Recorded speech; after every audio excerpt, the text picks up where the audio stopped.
Esther. Amen.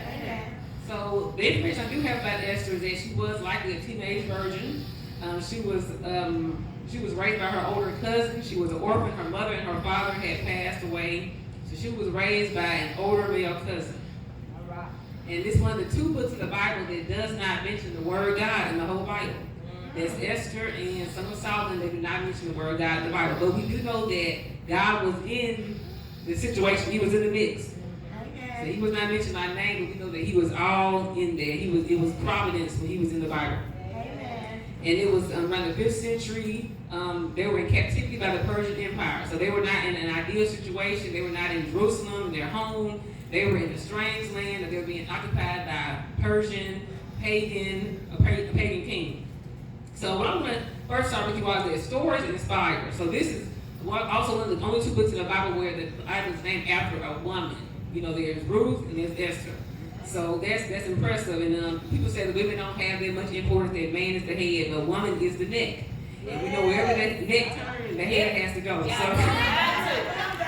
So God will use women to lead men.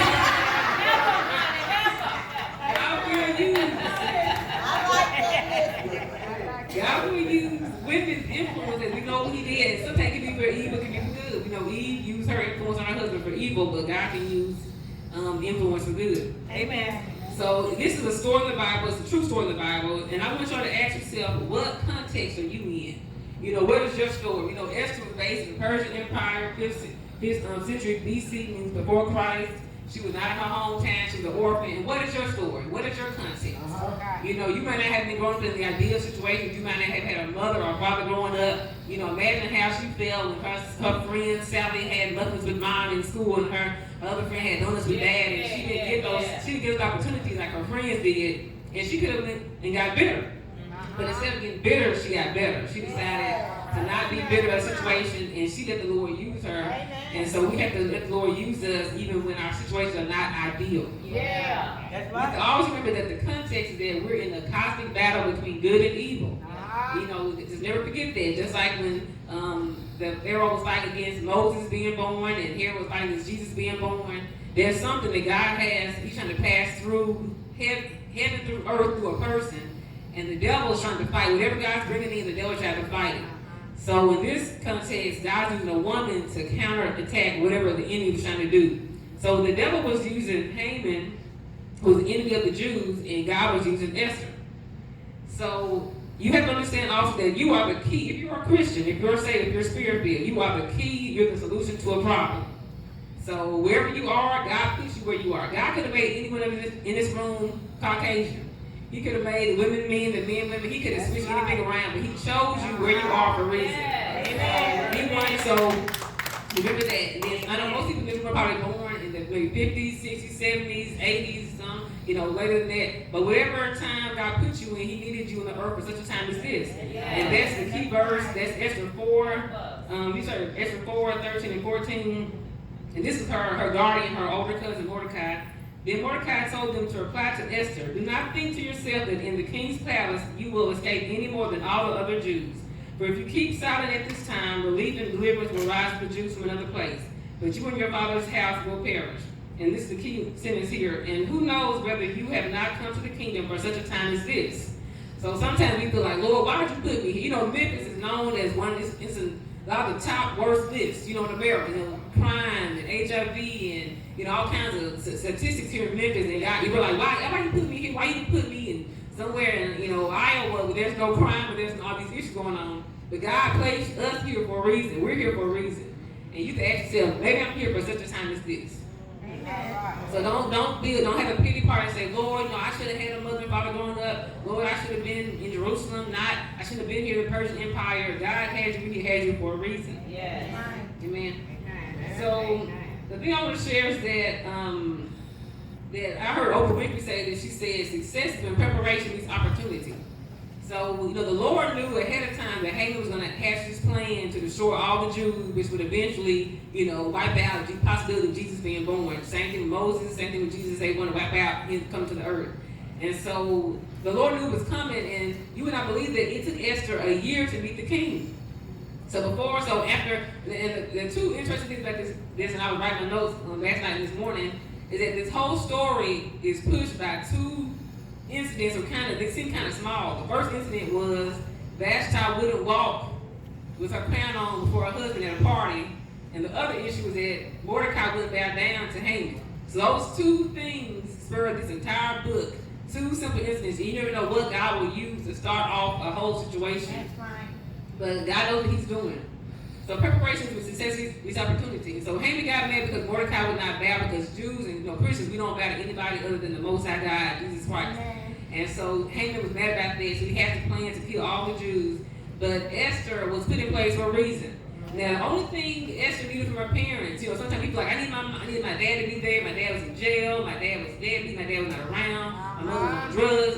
We think all this stuff that should have been a certain way. Yeah. The only thing Esther needed from her mother was her mother's looks All right. and her dad's Jewish DNA. That's all she needed. All she needed was to look good, because when they got rid of the first queen, they needed a beautiful queen for the king. All Esther needed from her mother and her father. She did not need them to raise her whole life. All she needed was the mother's DNA, the dad's DNA. So don't be mad at what you didn't get from your parents. All you really needed was what you got. Whatever you didn't get, you didn't need it. Believe it or not. If you didn't get it, you didn't need it. Because I need to get you to where you are in the future. And so the thing about that verse, I lifted up, Esther 4, 13 to 14, is that if Esther had not been Jewish, she would not have cared as much. She thought, and her cousins let her know, don't think because you're in the palace that you're going to escape what we're going to go through, because this decree should kill all the Jews in a single day. And this reminded me of the Black Lives Matter movement. Sometimes people think, well, I'm an educated African American. I went to a predominantly white institution. I went to the University of Tennessee in Knoxville.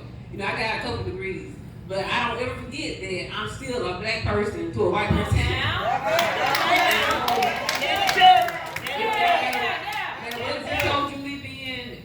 When it comes to that, a racist cop and an African person, you just, I'm just going to say it's part of the church, but you just because you get in a good situation, never forget the plight of your people around you. So I believe in a nice zip code, no case zip code, but I never forget, I always have to do something for my own people, because God put African American, he put melanin in my skin and kink in my hair, because he knew that I'm going to have you on the earth in Memphis for such a time as this. Right. So always remember that the Lord is using you.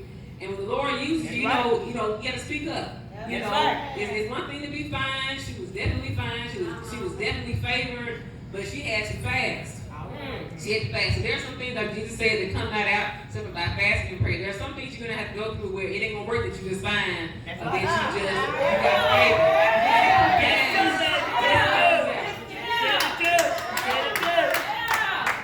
So she knew all the favor that she had. She knew the king favor and all the other women, but she knew all the Jews had to fast for her, and she would go before the king. You may only have one opportunity with the king. Again, like I heard Oprah say, success and preparation means opportunity. You may only get one shot. You may get one shot, one opportunity with the king. And what Esther was doing was that Esther knew that this king, if you were to go before the king without permission, he didn't put his royal scepter to you to let you come in to the inner court, you would be killed on the spot. So, and her uncle was like, you can try to think you're going to get away with this, but you might as well go ahead and do it now, because you're going to die anyway. So she took a risk, she fasted, she went before the king, and she spoke her truth. And so when you have opportunity to go before somebody, you may have one shot. Some of y'all have bosses that are, a little off. And HR team may come down.